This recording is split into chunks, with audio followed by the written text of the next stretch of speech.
Hello students, the next topic is coagulation of the colloidal solution और flocculation. So देखिए colloidal solution में यदि आप क्या करते हैं, थोड़ा सा इलेक्ट्रोलाइट ऐड करते हैं तो वो जो colloidal solution है उसकी प्रेसिपिटेशन हो जाती है. प्रेसिपिटेशन होने का मतलब क्या है, उसका जो डिस्पर्स फेज और डिस्पर्सन मीडियम है वो अलग अलग हो जाते हैं and that process is called coagulation. So the phenomenon of precipitation of a colloidal solution by the addition of excess of electrolyte is called coagulation और फ्लोकुलेशन. तो होता क्या है, ये कोएगुलेशन होता क्यों है? देखिए डिस्पर्स फेज के पार्टिकल के ऊपर देखिए कुछ चार्जेस होते हैं, जैसे हमने पहले भी स्टडी किया, या तो उनके ऊपर पॉजिटिव चार्ज होता है या तो नेगेटिव चार्ज होता है. अब यदि आप क्या करें, कुछ एक्सटर्नली क्या करें, मतलब इलेक्ट्रोलाइट ऐड कर दें कोलाइडल स्टेशन में, तो वो क्या करता है, जो आपने इलेक्ट्रोलाइट ऐड किया वहाँ से वो अपोजिटली चार्ज आयन को टेकअप करके अपने जो चार्जेस हैं डिस्पर्स फेज के पार्टिकल के ऊपर उनको वो न्यूट्रलाइज कर देता है. एंड अल्टीमेटली ये जो न्यूट्रलाइज्ड जो मतलब डिस्पर्स फेज के पार्टिकल होते हैं ये एक दूसरे के क्लोज आ सकते हैं, बिकॉज जो म्यूचुअल रिपल्सन्स होती हैं डिस्पर्स फेज के पार्टिकल के ऊपर ड्यू टू सेम चार्जेस वो क्या हो जाती हैं, कैंसिल हो जाती हैं. And ultimately due to neutralisation of this charges जो आपके डिस्पर्स फेज के पार्टिकल हैं वो एक दूसरे के ज़्यादा क्लोज आते हैं and they undergo precipitation. And ultimately जो डिस्पर्स फेज के पार्टिकल हैं वो क्या कर जाते हैं, कोएगुलेट कर जाते हैं, डिस्पर्स फेज अलग हो जाता है और डिस्पर्स मीडियम अलग हो जाता है. जैसे आप एक केस लें, BaCl2 का सोल्यूशन आपने यदि ऐड कर दिया आर्सेनिक सल्फाइड के सोल में, तो आर्सेनिक सल्फाइड के सोल में क्या होता है, जो आर्सेनिक सल्फाइड के डिस्पर्स फेज के पार्टिकल होते हैं they carry negative charge. Negative charge क्यों होते हैं? Due to presence of sulphide ion present on the surface. जैसे आप यहाँ पे इस डायग्राम में देख सकते हैं, this is AS2S3 particle and इसके सरफेस के ऊपर एडजॉर्ब है सल्फाइड आयन, और सल्फाइड आयन के कारण इसके ऊपर क्या है, नेगेटिव चार्ज है. और let this is AS2S3 one particle, this is another particle. So इनके बीच में नेगेटिव और नेगेटिव के बीच में पहले क्या थी, रिपल्सन्स थी.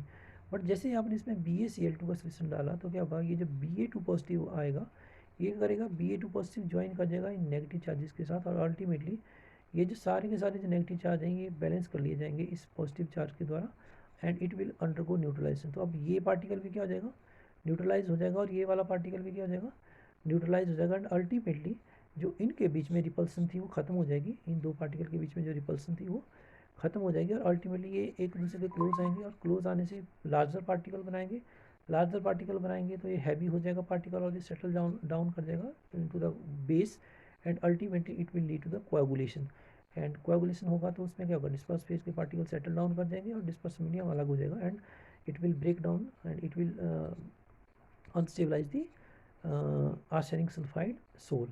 So this is called coagulation or flocculation of the colloidal solution. So there is a rule called Hardy-Sewell's rule which determines how coagulation takes place and how it can be carried out effectively. So according to Hardy-Sewell's rule, the ion carrying the charge opposite to that of the sole particle are effective in causing the coagulation. जैसे कि अभी हमने study किया कि arsenic sulphide के soul के case में जो आपका सल्फाइड का सोल था उसके ऊपर जो चार्ज था वो कौन था, नेगेटिव. तो जो आपने इलेक्ट्रोलाइट ऐड किया उसके ऊपर कौन सा चार्ज होना चाहिए था, जो मतलब इफेक्टिवली कोएगुलेशन काउज करेगा, पॉजिटिव चार्ज. और ये पॉजिटिव चार्ज आयन कौन थे, Ba2 positive. So the ion carrying charge opposite to that of the sol particle are effective in causing the coagulation. मतलब सोल पार्टिकल के ऊपर यदि नेगेटिव चार्ज है तो आपका इलेक्ट्रोलाइट का जो positive charge ion होगा that will be helpful in causing the coagulation, not the negative charge. अब ये जो coagulating power है इलेक्ट्रोलाइट की that is directly proportional to valency की power 4 of the active ion. जैसे इस केस में आर्सेनिक सल्फाइड के सोल के केस में जब आपने कोएगुलेशन करी तो जो एक्टिव आयन है वो कौन सा है, Ba2 पॉजिटिव है, वो क्या है, एक्टिव आयन है. तो इसकी वैलेंसी की पावर 4, मतलब यहाँ पे वैलेंसी बेरियम की कितनी है, 2 है. तो वैलेंसी की पावर 4 मतलब 2 मल्टीप्लाई बाई 2 मल्टीप्लाई बाई 2 कितना हुआ, 2 2 4 2 8 2 16. So coagulating power of Ba2 positive is 16 time as compare to Na positive. जैसे माना आपने यहाँ पे बेरियम क्लोराइड के बजाय क्या डाला होता है, NaCl डाला होता, तो Na पॉजिटिव और यदि आप Ba2 पॉजिटिव की कोएगुलेटिंग पावर को यदि कंपेयर करना चाहें तो जो Ba2 पॉजिटिव की कोएगुलेटिंग पावर है वो 16 टाइम्स ज़्यादा होगी in comparison to the coagulating power of the Na positive. This is Hardy-Sewell's rule. So, greater the valency of oppositely charged ion of the electrolyte added, faster is the coagulation. जितनी ज़्यादा valency होगी किसी coagulating ion की, जैसे इस case में हमने कौन सा लिया था कोएगुलेटिंग आयन Ba2 पॉजिटिव, उतनी ही ज़्यादा उसकी क्या होगी, कोएगुलेट करने की कैपेसिटी होगी. Next term is coagulation value या flocculation value.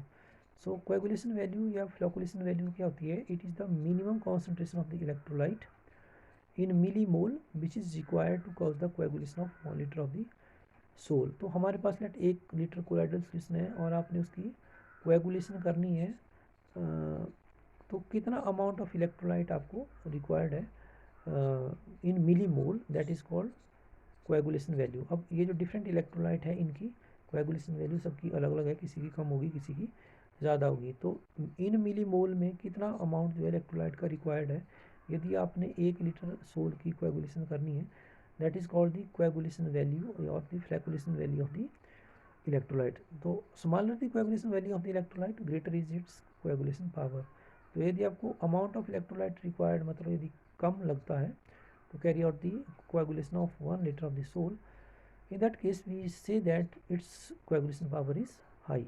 So smaller the coagulation value of electrolyte, its coagulation power is high.